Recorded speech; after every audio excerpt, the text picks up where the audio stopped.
Bet Prat, endavant.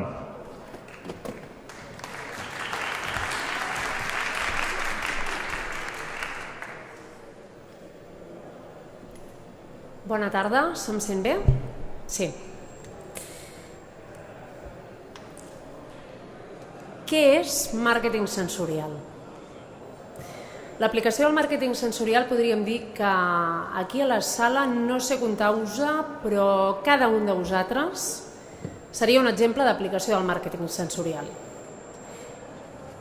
Cada un de nosaltres projectem com volem que els altres ens vegin, ens olorin, ens escoltin, com volem ser, què volem generar. Això mateix és el que nosaltres proposem a les marques.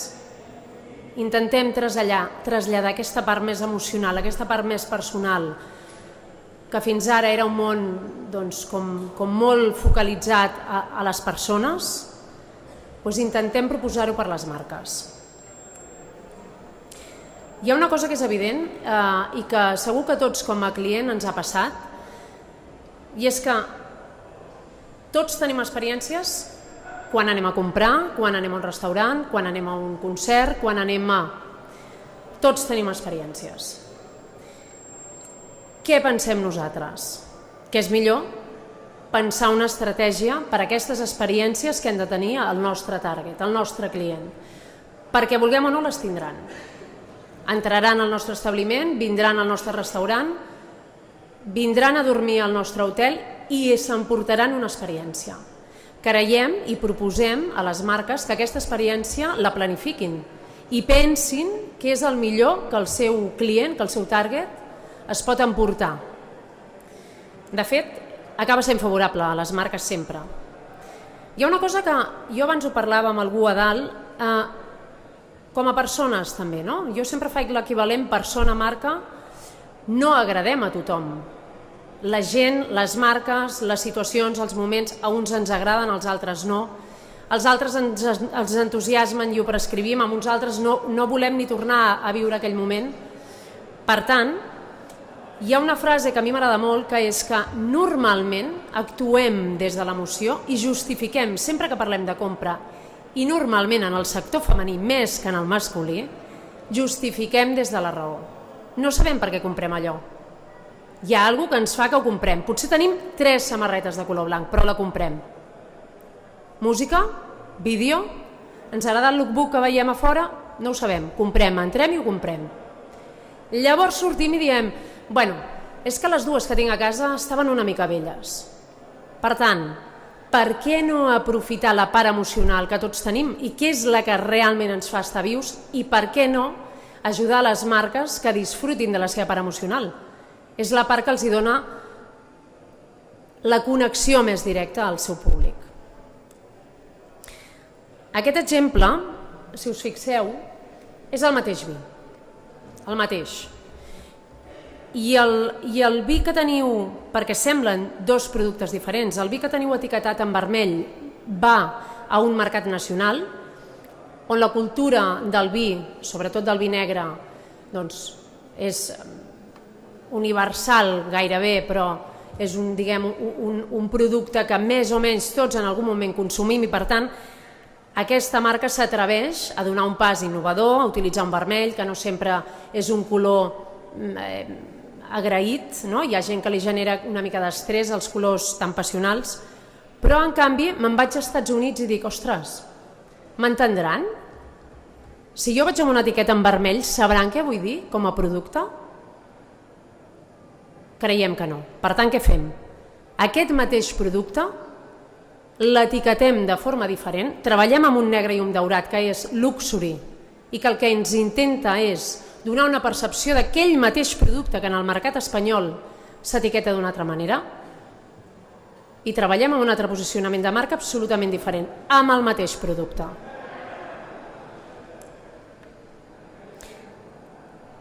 Aquesta màxima, segurament els que treballeu en empresa, en la part comercial, com pugui ser el meu cas, és una pregunta que sempre et fan. I això com ho medim? Com quantifiquem el retorn? Hi ha 2 maneres de treballar. A la que estem acostumats és vull un retorn ràpid que és preu, promocions, accions puntuals, o vull generar vincles que el que fan és fomentar la fidelització, que el que fan és fomentar que aquell consumidor torni, se'n recordi de mi i li expliqui al seu company, amic, parella, que ha tingut una bona experiència. Nosaltres apostem per lo que avui es diu ROE. Nosaltres creiem que generar un vincle emocional amb el teu consumidor el que fa és donar-te una estratègia a mig i a llarg plaç, que, de fet, és el que totes les empreses acabem buscant. El perviure en el temps, no? Aquesta és una obvietat, segurament, aquesta part de la presentació, però em trobava dient plantejar-la. Jo, com a marca, què m'he de plantejar? Què ofereixo? Com soc? Què em fa diferent? Què em fa diferent de la meva competència que està just a la porta del costat?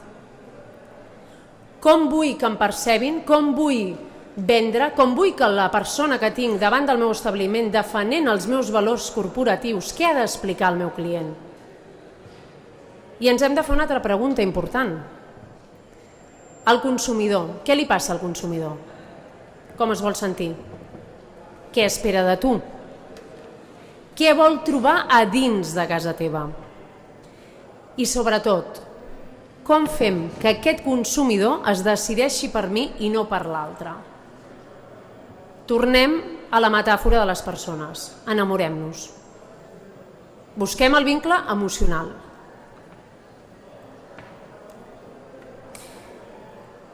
Aquí tenim un consumidor que segurament tots us podeu més o menys identificar o més o menys imaginar posició social, posició econòmica, posició cultural, segurament geolocalització, és urbanita, viu en un poble més petit. Tenim un logo que representa una marca i tenim un producte. I què passa si li apliquem màrqueting sensorial a tot això? Com fem que això acabi sent una mateixa cosa? Jo us he preparat algun exemple.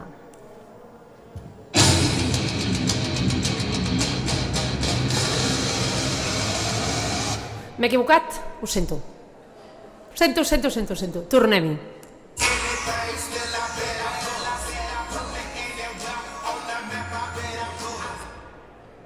Tampoc. Potser l'última l'encerto.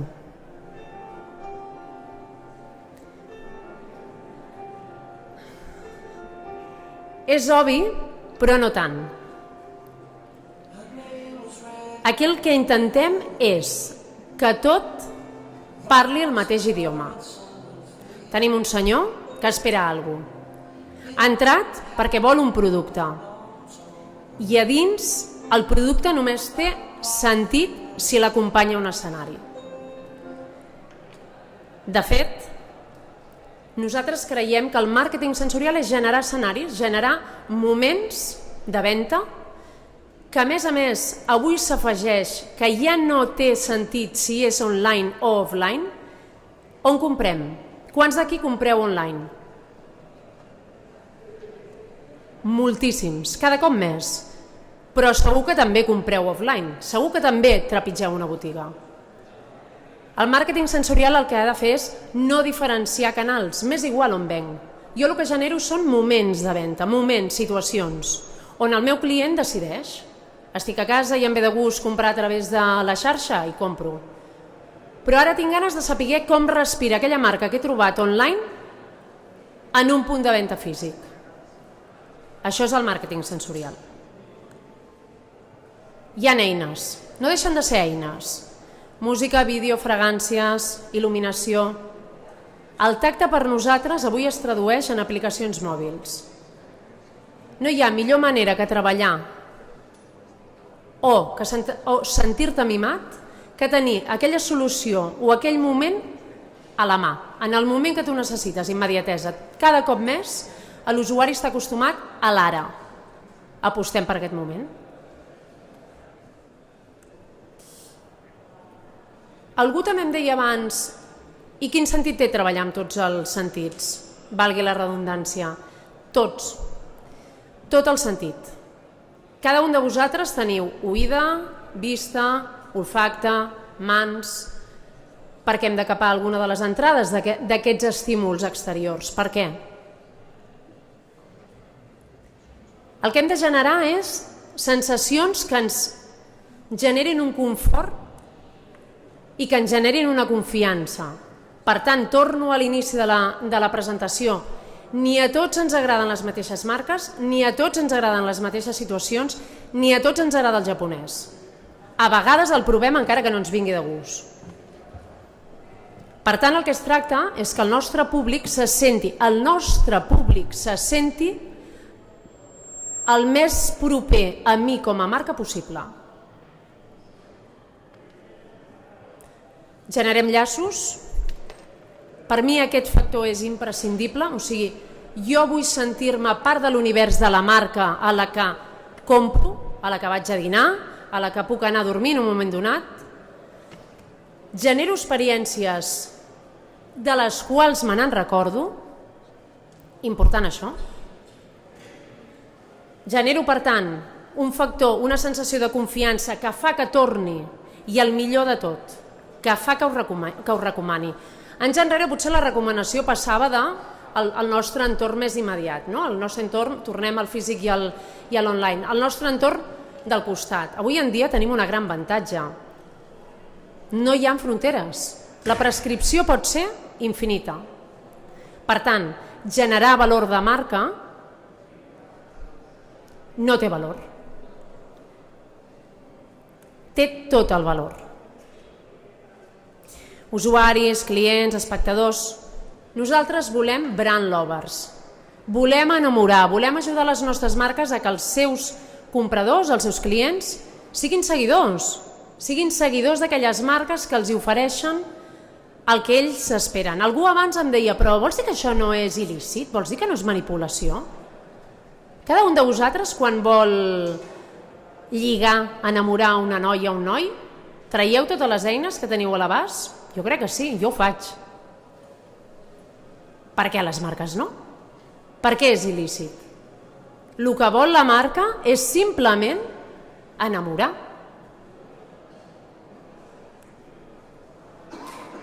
Per tant, a mi m'agradaria que vosaltres, partint de vosaltres mateixos, i si alguns de vosaltres dels que esteu aquí representeu empreses, us féssiu aquesta pregunta. Com és la música que m'encaixa?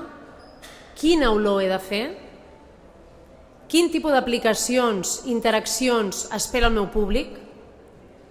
Això farà que acabi sent una marca emocional.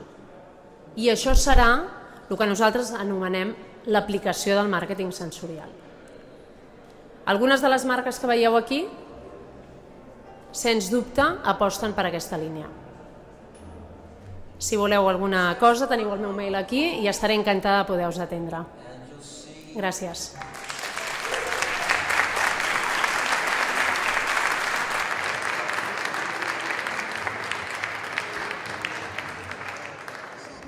No deixem que se'n vagi tan ràpid la Bet, perquè segur que més d'un... A banda que he de dir que fa molt bona olor. He estat abans amb ella i fa molt bona olor. Suposo que ja ho va identificar molt ràpid. Algú dels aquí presents segur que li vol preguntar alguna cosa a la Bet. No sé si tenim per aquí la Cat o la Maria o si algú de vosaltres estaria interessat en preguntar-li o si esteu tímids perquè acabeu de dinar i voleu després enganxar-la un moment més íntimament. Alguna pregunta d'algun dels aquí presents?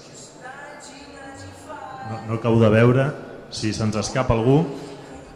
Crec que la gent està molt tímida, Bet. O que m'he explicat molt bé. T'has explicat molt bé. Sens dubte t'has explicat molt bé. Bé, sigui com sigui, doncs, un aplaudiment a la Bet Prat i ara sí, donem pas a la següent taula. Gràcies, Bet. I deia que...